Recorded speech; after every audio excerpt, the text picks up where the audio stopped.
What hygiene was like in medieval Europe 676 years ago, in the year 1348, during the Black Death. What you are about to hear will make you question everything you thought you knew about the human body, about cleanliness, about survival itself. Because in that year, an invisible force swept across Europe, killing millions, and most people had no idea why they were dying. They blamed the stars.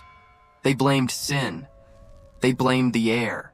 But the truth, the raw and disgusting truth, was that the way people lived, the way they ate, the way they refused to bathe, the way they shared their beds with rats and vermin, all of it created the perfect conditions for the deadliest pandemic in human history. This is the story of a man named Giacomo di Ventura, a 31-year-old barber surgeon living in Florence, Italy, who would witness horrors that no modern mind could fully comprehend. Giacomo lived in a narrow stone house near the Arno River, in a neighborhood where tanners dumped chemical waste directly into the water. The smell on a hot day was enough to make a grown man gag, but Giacomo had stopped noticing years ago. Everyone lived this way. To understand what happened during the Black Death, you first have to forget everything you know about cleanliness and sanitation. You have to enter a world where germs did not exist as a concept, where disease was caused by bad air, called miasma, or by an imbalance of the four bodily humors. A world where doctors prescribed bloodletting and leeches for everything. A world where bathing was considered dangerous because people believed it opened the pores and allowed sickness to enter the body. In the 14th century, many Europeans genuinely believed that washing too often made you sick.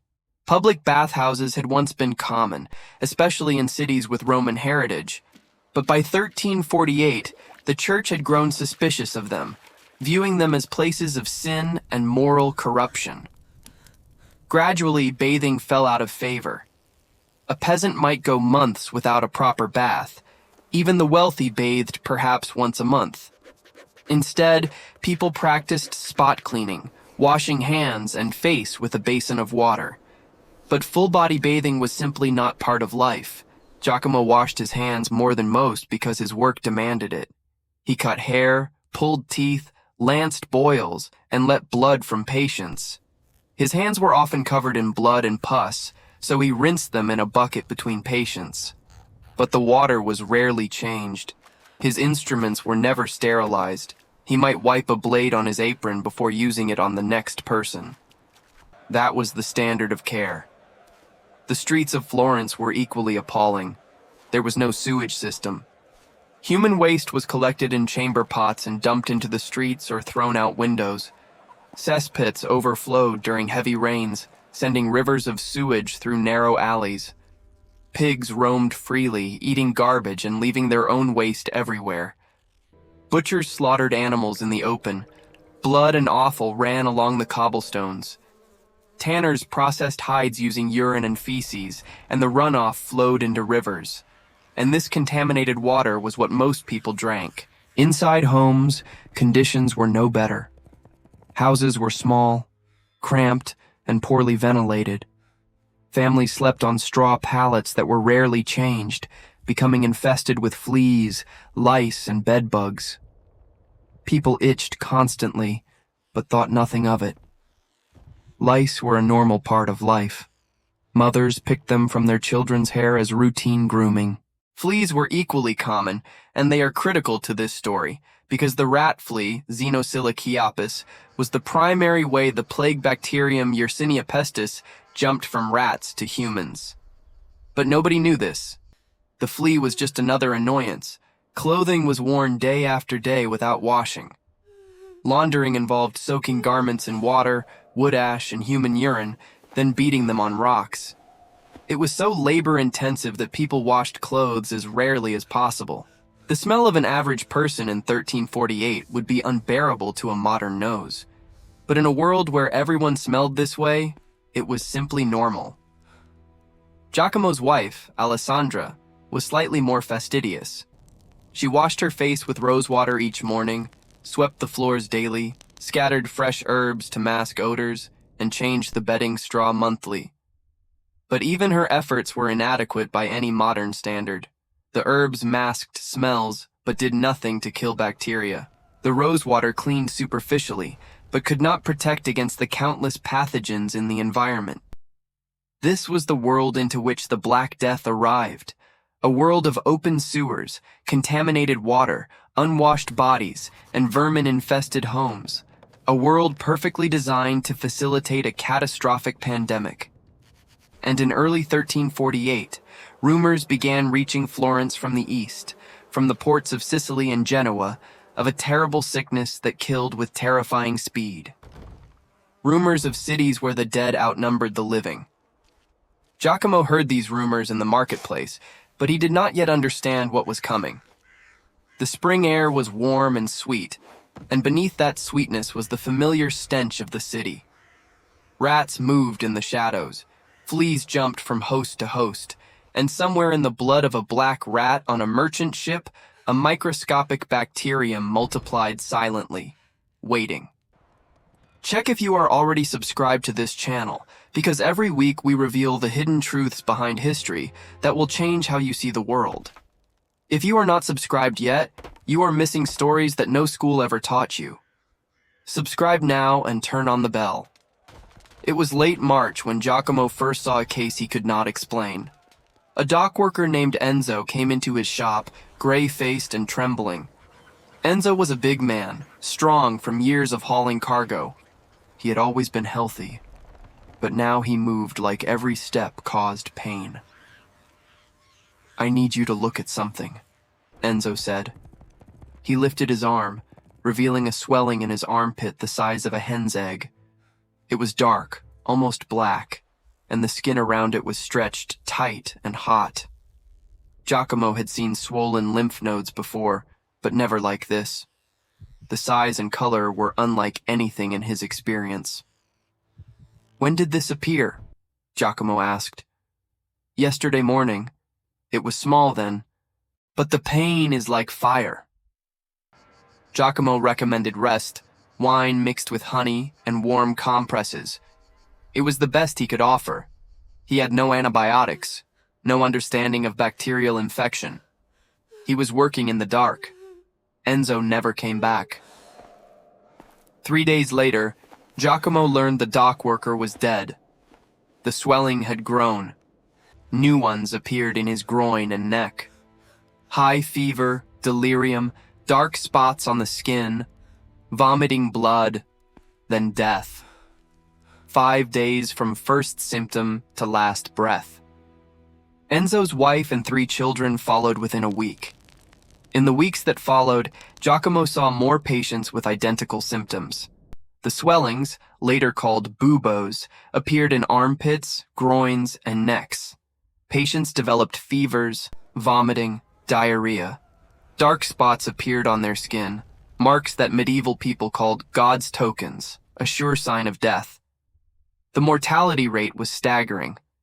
Roughly 60 to 70% of bubonic plague victims died within a week. The pneumonic form, which attacked the lungs, was even worse, nearly 100% fatal within 2 to 3 days. And the septicemic form killed so quickly that people sometimes died before buboes even appeared. Fine in the morning, dead by nightfall. Their skin turned black, earning the disease its most chilling name, the Black Death. The city's response was shaped by ignorance. The miasma theory led people to carry flowers and aromatic herbs to their noses, burn incense, and light great bonfires in the squares. Physicians wore beak-shaped masks stuffed with spices. None of it had any effect. Others blamed astrology or divine punishment. Processions of flagellants whipped themselves bloody in the streets, begging God for mercy. Giacomo continued seeing patients, but his treatments were useless. He lanced buboes, drained pus, bled patients, prescribed herbal remedies. People kept dying. And the dying was not clean. The buboes oozed blood and pus. Skin turned black. Patients vomited dark, thick blood that smelled of decay. Diarrhea was constant. Contemporary chroniclers wrote that you could identify a plague victim by smell alone. All of this unfolded in homes already filthy, in streets already rivers of waste, in a city with no concept of quarantine. The sick lay in flea-infested beds, and fleas carried the bacterium to healthy family members. The dead were left in homes for days. Bodies were carried through streets on makeshift stretchers, dripping fluids. Graveyards filled up. Great trenches were dug outside city walls, bodies piled in layers like, as Giovanni Boccaccio wrote, cheese in a lasagna. The social fabric tore apart. Parents abandoned sick children. Husbands left dying wives. The instinct of self-preservation overwhelmed every bond. But there were exceptions. Monks who tended the sick, knowing they would die. Neighbors who took in orphans. Giacomo himself, who opened his shop every morning despite knowing each patient might carry his death. Alessandra begged him to flee. Many wealthy Florentines had already escaped to the countryside. But Giacomo refused. He said people needed him. A barber surgeon who abandoned his patients was no better than a priest who abandoned his flock. Then one morning in late May, little Marco, their 5-year-old son, woke up with a fever. Giacomo felt the boy's forehead and his hand trembled. It was the same burning heat he had felt in Enzo and in hundreds of patients since, most of them now dead. They watched Marco through the day and night. The fever climbed. The boy became delirious. He vomited. And on the second morning, Giacomo found the swelling in Marco's groin. Small, hard, hot, exquisitely tender. When he touched it, Marco screamed. Alessandra collapsed against the wall, sobbing silently. She did not need to be a physician to know what that swelling meant. Something broke inside Giacomo. The wall between his professional self and his father's self shattered, but he took a breath, knelt beside his son, and did what he could. He lanced the bubo. Marco screamed. Thick dark pus oozed out. He cleaned the wound, applied honey and herb poultice, bandaged it, gave the boy wine with poppy extract for pain. Then he went into the other room and wept. The next days were the longest of Giacomo's life. Marco's fever burned on. New buboes appeared. The boy drifted between consciousness and delirium, crying for his mother, babbling incoherently. Alessandra barely left his side, wiping his forehead, dripping water into his mouth, changing soiled bedding. 3-year-old Lucia wandered the house bewildered by the tension, her mother's tears, her brother's cries. Giacomo tried to comfort her while his mind consumed itself with fear. Outside, Florence was dying. The city lost between 45 and 80% of its population. Entire households vanished. Streets fell silent. Systems collapsed. Not enough gravediggers, priests, physicians, or officials. Looting became rampant. Food prices skyrocketed. The sanitation systems, already minimal, ceased to function entirely. Waste piled in streets. The Arno thickened with refuse. Stray animals roamed freely. The fleas continued to bite. The rats continued to breed. The plague continued to spread. But Giacomo was observing. He noticed the plague spread within households, which the miasma theory could explain. But he also noticed it jumped between houses in patterns that did not follow wind or smell. He noticed the worst-hit families lived in the most squalid, rat-infested quarters. A vague suspicion formed. The disease was connected to the filth itself, not just its smell, but the physical dirt and vermin. This was radical thinking for 1348. He lacked the framework to understand what he intuited. The germ theory was 5 centuries away, but his instinct was reaching toward truth. He began taking unconventional steps. He scrubbed floors with strong vinegar. He set rat traps. He changed bedding more frequently and burned the old straw. He washed his hands with vinegar and salt, not just standing water. He kept his shop well ventilated. Most of these measures were based on wrong reasoning. He thought he was fighting bad air, not bacteria, but some actions, particularly the rat trapping and hand washing, may have provided a small protective effect. Then the miracle happened. On the 5th day, Marco's fever broke. The boy was skeletal, weak beyond measure, the buboes still painful and oozing. But the fever was gone. The delirium cleared. When Marco opened his eyes and whispered, "Mama, I am hungry," Alessandra let out a cry of joy that echoed through the empty street. Marco had survived. He was one of the roughly 30% whose immune systems defeated the plague without any effective treatment.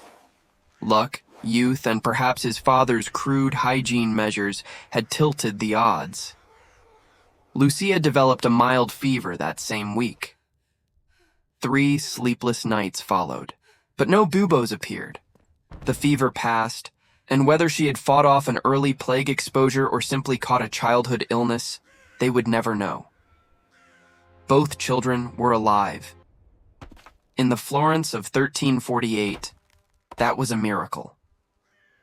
If you feel something right now, if you feel the weight of what this family endured, leave a comment saying, "Humanity survived the unimaginable." I want to know who is listening, who is feeling this story the way it deserves to be felt. The horrific death toll was not solely the bacterium's doing. It was the result of medieval Europe's dismal hygiene. Lack of sanitation created perfect breeding conditions for rats and fleas. Contaminated water and poor nutrition weakened immune systems. Overcrowded homes ensured rapid household transmission. No understanding of contagion meant no quarantine. Medical treatments like bloodletting with unsterilized instruments often made things worse. The plague exploited every weakness. The result? 25 to 50 million dead in Europe, roughly a third of the population. As summer 1348 wore on, the dying slowly ebbed, not from any breakthrough, but because the plague was running out of victims. So many had died or fled that transmission opportunities dwindled. Some survivors had built immunity. The city that emerged was a ghost of itself. Silent streets, shuttered markets, half-empty churches. Giacomo walked through it all feeling like he moved among phantoms. Autumn arrived with thin sunlight and the slow, painful work of rebuilding. Giacomo reopened his shop fully, though half his clients were dead or gone. The survivors came not just for haircuts, but for human contact, to sit and talk and feel that the world had not ended completely. Giacomo listened to their stories. A man who buried his wife and 6 children in a single week. A woman who woke in a mass grave, thrown in while merely unconscious from hunger. A 12-year-old boy who survived alone for 2 months after his family died. Every story was different, and every story was the same. But Giacomo was also thinking. His observations during the plague had crystallized into conviction. The disease was connected to filth. Not just smells, but the physical presence of waste, vermin, and contamination. The worst neighborhoods had suffered most. Families living with animals were more vulnerable. The disease followed the rats. He began advocating for change. He told patients to keep homes cleaner, wash hands more, dispose of waste properly, kill rats. He urged city authorities to invest in sanitation. He argued that health depended on cleanliness, not prayers and aromatic herbs. Most ignored him. Some laughed. The church was hostile, viewing his ideas as a challenge to the theological framework that explained plague as divine punishment. If cleaning streets could prevent disease, what role did God play? Giacomo was wise enough not to push too hard. He continued his quiet advocacy, making changes in his own household, hoping that someday someone with more knowledge would prove him right. He was centuries ahead of his time. Germ theory would not arrive until Pasteur and Koch in the 1800s. The mechanism of flea transmission would not be established until Yersin and Simond in the 1890s. But Giacomo's basic intuition, that cleanliness and health were connected, was sound. Progress after the plague was painfully slow. Some cities implemented quarantine. The word itself comes from the Italian quarantina, meaning 40 days. Some established boards of health. These were significant innovations. But daily life changed little. Streets stayed filthy. Water stayed contaminated. Rats and fleas stayed everywhere. The plague returned again and again for 3 more centuries, each wave less devastating but still deadly. Giacomo lived 23 more years. He died in 1371 at 54, not of plague, but of an infected wound from a routine procedure. A simple cut that became gangrenous. Had penicillin existed, it would have saved him easily. But antibiotics were 550 years away. Alessandra outlived him by 7 years. Marco, the boy who survived the plague, grew up to become a university-educated physician.